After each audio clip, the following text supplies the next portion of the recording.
Dani Prabandrini dari SD Negeri Durensari. Saya akan menampilkan cerita Islami yang berjudul Dongeng Tanah Jawa Sunan Kalijogo. Selamat menyaksikan. Pada suatu desa di utara Jawa, masyarakatnya sedang mengalami paceklik karena musim kemarau yang tak berkesudahan. Raden Said kecil adalah putra Adipati Tuban. Jika malam tiba, ia suka mengumandangkan ayat-ayat Al-Quran di kamarnya hingga penjaga kadipaten tertidur lelap. Selanjutnya, ia mengambil sebagian hasil bumi dari rakyat, kemudian disetorkan ke pemerintahan Majapahit. Kemudian dibagi-bagikan ke rakyat yang saat itu sangat membutuhkannya. Raden Said memberikannya secara diam-diam. Pada suatu hari, ia ketahuan oleh penjaga kadipaten. Ayahnya sang Adipati Wilatikta menghukumnya di kamar kosong selama 1 bulan. Di akhir-akhir masa pengurungannya, Raden Said kabur dari istana kadipaten.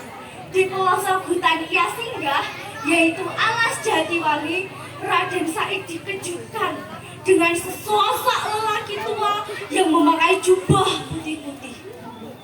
Lelaki tua itu membawa tongkat yang gagangnya berkilauan emas. Raden Said pun langsung merebut tongkat itu dari genggaman lelaki tua itu sampai dia tersungkur di rerumputan. Raden Said mengamati tongkat yang ia kira dari emas itu, namun ternyata tongkat itu terbuat dari kuningan. Lantas Raden Said mengulurkan tongkat itu ke pemiliknya.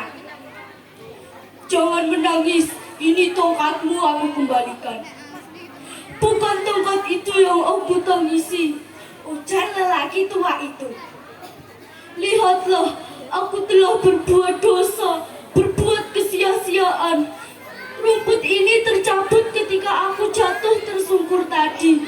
Jika aku mengambilnya untuk makan ternak, itu tak mengapa."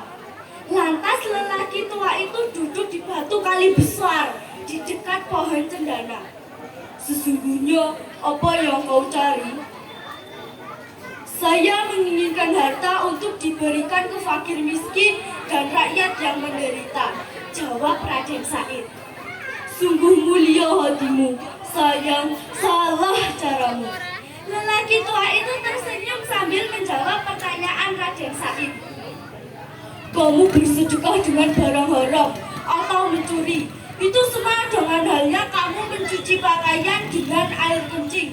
Allah itu zat yang baik, hanya menerima amalan yang baik." Perasaan malu mulai merasuki lubuk hatinya Raden Said. Raden Said terpana, seperti diingatkan bahwa perbuatannya selama ini kurang tepat. "Jika kau tak mau bekerja keras dan hanya beramal dengan cara seperti itu, maka ambillah itu. Itu barang halal, ambillah sesukamu." Lelaki tua itu menunjuk pohon cendana yang ada di balik tubuhnya. Dan seketika pohon cendana itu berubah menjadi pohon emas. Lelaki tua itu pergi meninggalkan Raden Said. Raden Said pun langsung mengejarnya. "Tunggu!" teriak Raden Said. Lelaki tua itu berhenti persis di bibir sungai. "Sudikah Tuhan menerima aku menjadi murid?"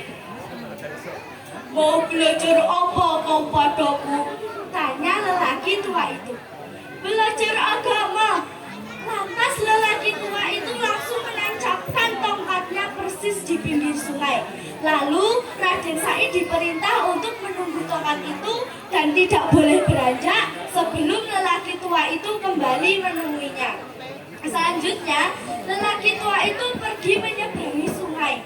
Anehnya, lelaki tua itu bisa berjalan di atas air, layaknya berjalan di daratan.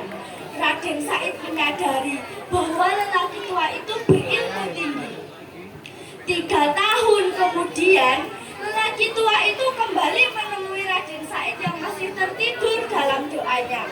Selanjutnya, Raden Said diberikan pelajaran agama oleh lelaki tua itu sesuai dengan tingkatannya, yaitu tingkat para waliullah. Lelaki tua itu adalah Sunan Bonang, salah satu wali songo yang mencobarluaskan agama Islam ke tanah Jawa. Selanjutnya, Raden Said dikenal dengan panggilan Sunan Kalijogo karena ia pernah menjaga sungai selama 3 tahun untuk menuntut ilmu agama bersama Sunan Bonang. Setelahnya, Raden Said diperintah untuk terjun langsung dan menyebarluaskan agama Islam ke seluruh pelosok tanah Jawa.